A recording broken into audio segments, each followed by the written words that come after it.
अस्सलामुअलैकुम। आज हम डिस्कस करेंगे लैंग्वेज डिसऑर्डर को। लैंग्वेज डिसऑर्डर को रिसेप्टिव एक्सप्रेसिव लैंग्वेज डिसऑर्डर भी कहा जाता था। रिसेप्टिव यानी अगले की बात को अंडरस्टैंड करने में प्रॉब्लम होगी, और एक्सप्रेसिव यानी अपनी थॉट्स, आइडियाज़ और फीलिंग्स को एक्सप्रेस करने में प्रॉब्लम हो रही होती है। ये डिसऑर्डर बच्चों में कॉमन होता है। ऐसे बच्चों को डिफ़िकल्टी होती है अपनी थॉट्स को एक्सप्रेस करते हुए। वो बोलते हुए सही अल्फाज का चुनाव नहीं कर पा रहे होते, उनसे एक क्लियर सेंटेंस नहीं बन रहा होता, उनके सेंटेंसेस बहुत शॉर्ट होते हैं, अनग्रामेटिकल होते हैं और इनकम्प्लीट होते हैं। उनकी वोकेबलरी बहुत बेसिक होगी, अगले की बात को अंडरस्टैंड करने भी उनको प्रॉब्लम हो रही होगी। ऐसे बच्चों के साथ ये प्रॉब्लम हेयरिंग इशू की वजह से या लो इंटेलिजेंस की वजह से नहीं हो रहा होता, और ना ही उनको कोई स्पीच में प्रॉब्लम होती है, यानी ऐसा कोई प्रॉब्लम नहीं है कि वर्ड्स को प्रोनाउंस नहीं कर पा रहे, बल्कि उनको लैंग्वेज के रूल्स अप्लाई करना नहीं आ रहे होते, वो लैंग्वेज के रूल्स को मास्टर नहीं कर पा रहे होते। लैंग्वेज डिसऑर्डर डेवलपमेंटल डिसऑर्डर है। ये अर्ली चाइल्डहुड में स्टार्ट होता है। इसको 3 to 5 ईयर्स की एज में डायग्नोज किया जा सकता है। लैंग्वेज डिसऑर्डर की 3 मेन टाइप्स है। फर्स्ट है एक्सप्रेसिव लैंग्वेज डिसऑर्डर। इस डिसऑर्डर में बच्चा अपनी थॉट्स, आइडियाज़ और फीलिंग्स को एक्सप्रेस नहीं कर पा रहा होता। अगर उसको स्टोरी सुनाई जा रही है तो वो स्टोरी को सिंपल वे में डिस्क्राइब नहीं कर पाएगा। सेंटेंसेस में फिलिंग साउंड्स यूज़ करेगा, कुछ फ्रेजेस को वो रिपीट करता रहेगा। इनकी वोकेबलरी लिमिटेड होती है कंपैरेटिवली इनके एज ग्रुप के बच्चों के। ये अक्सर फ्रस्ट्रेटेड रहते हैं क्योंकि अपनी थॉट्स को कम्युनिकेट नहीं कर पा रहे होते। कुछ सिचुएशंस में ये खामोश रहेंगे क्योंकि ये लोगों से कनेक्ट करना नहीं जानते। ये कुछ वर्ड्स, इंपॉर्टेंट वर्ड्स ओमिट कर देते हैं सेंटेंसेस में से। वर्ड्स का एक लॉजिकल ऑर्डर नहीं बना पा रहे होते, प्रॉपर सीक्वेंसिंग नहीं कर पा रहे होते। इनके सेंटेंसेस अनग्रामेटिकल होते हैं, इनकम्प्लीट होते हैं, या तो बहुत ही शॉर्ट सेंटेंसेस यूज़ करते हैं। ये फिगरेटिव लैंग्वेज को नहीं समझ पा रहे होते, उसको एक्सप्रेस नहीं कर पाते, जैसे कि मेटाफोर्स और इडियम्स को। सेकंड टाइप है रिसेप्टिव लैंग्वेज डिसऑर्डर। इस डिसऑर्डर में बच्चा अगले की बात को अंडरस्टैंड नहीं कर पाता, उससे क्या डिमांड की जा रही है, उसको क्या डायरेक्शंस दी जा रही हैं, वो उसको मिसअंडरस्टैंड करेगा, उसको समझ नहीं पाएगा। कभी कभी वो आपको सवाल रिपीट करने को कहेगा, या तो कभी वो बहुत ही डिफरेंटली जवाब दे देगा। थर्ड टाइप है mixed receptive expressive language disorder.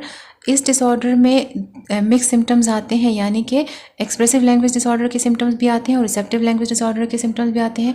वो लैंग्वेज और वर्ड्स को यूज़ करना भी नहीं जानता, सेंटेंसेस फॉर्म करना भी नहीं जानता, और अगले की बात को अंडरस्टैंड भी नहीं कर पा रहा होता। क्या क्या रिस्क फैक्टर्स हैं जिनकी वजह से लैंग्वेज डिसऑर्डर डेवलप हो सकता है?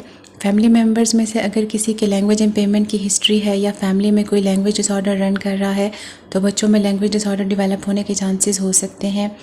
लैंग्वेज डिसऑर्डर एक्वायर्ड भी हो सकता है, डेवलपमेंटल भी हो सकता है। एक्वायर्ड की जैसे बात करें, अगर कोई न्यूरोलॉजिकल इलनेस है, कोई ब्रेन इंजरी, कोई हेड इंजरी है, वो भी लैंग्वेज डिसऑर्डर कॉज कर सकता है। इसके अलावा लैंग्वेज डिसऑर्डर बाकी मेंटल डिसऑर्डर्स को भी लीड कर सकता है, जैसे कि हमने पहले भी बात की कि ऐसे बच्चे फ्रस्ट्रेटेड फील करते हैं क्योंकि वो अपनी थॉट्स को कम्युनिकेट नहीं कर पा रहे होते, अपनी थॉट्स, अपनी फीलिंग्स को एक्सप्रेस नहीं कर पा रहे होते। इसके अलावा वो कुछ सिचुएशंस को अवॉइड करते हैं, कुछ सिचुएशंस में वो खामोश रहते हैं क्योंकि वो वर्ड्स या सेंटेंसेस को बना नहीं पा रहे होते, क्लियर सेंटेंसेस उनसे बन नहीं पा रहे होते। तो ऐसे बच्चों में इन प्रॉब्लम्स की वजह से डिप्रेशन के सिम्टम्स भी आ सकते हैं, या वो सोशल एंग्जाइटी के इश्यूज से भी गुजर सकते हैं। लैंग्वेज डिसऑर्डर को डायग्नोज करते हुए एज अप्रोप्रिएट कम्युनिकेशन देखी जाती है। बच्चों को उनके एज ग्रुप बच्चों के साथ कंपेयर किया जाता है। जैसे हमने पहले भी बात की कि इन बच्चों की लिमिटेड वोकेबलरी होती है कंपैरेटिवली इनके एज ग्रुप के बच्चों के। ये लिमिटेड सेंटेंस स्ट्रक्चर बनाते हैं, इनके शॉर्ट सेंटेंसेस होते हैं, कन्वर्सेशन नहीं कर पाते, ये अपनी थॉट्स और फीलिंग्स को एक्सप्रेस नहीं कर पाते, कम्युनिकेट नहीं कर पाते।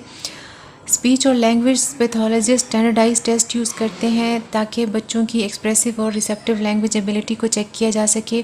मेडिकल एवेलुएशन बहुत इंपॉर्टेंट होती है ताकि मेडिकल इलनेस को रूल आउट किया जा सके कि जो प्रॉब्लम आ रही है वो किसी हेयरिंग प्रॉब्लम की वजह से तो नहीं आ रही, कहीं डेफनेस तो नहीं है जिसकी वजह से बच्चे को कम्युनिकेट करने में प्रॉब्लम हो रही है। आखिर में बात कर लेते हैं लैंग्वेज डिसऑर्डर के ट्रीटमेंट की। स्पीच और लैंग्वेज थेरेपी के थ्रू इन बच्चों की हेल्प की जा सकती है। इनको डिफरेंट स्ट्रेटजीज सिखाई जाती हैं, जैसे कि अगर इनको क्लास में कुछ समझ नहीं आया तो ये अपना हैंड रेस करके वो सवाल रिपीट करवा सकते हैं। मल्टी सेंसरी अप्रोच के थ्रू इनको न्यू वर्ड्स और कॉन्सेप्ट सिखाए जा सकते हैं। प्ले एक्टिविटीज़ के थ्रू इनकी लर्निंग को बेटर बनाया जा सकता है। इसके अलावा ऐसे बच्चों को एक रिलैक्स एटमॉस्फेयर देना चाहिए ताकि उनको एंग्जाइटी फील ना हो और वो बेहतर लर्निंग कर सकें, अपने सिम्टम्स को मैनेज करना सीख सकें। आज के लिए इतना ही। मज़ीद वीडियोस के साथ फिर मिलेंगे। अल्लाह हाफ़िज़।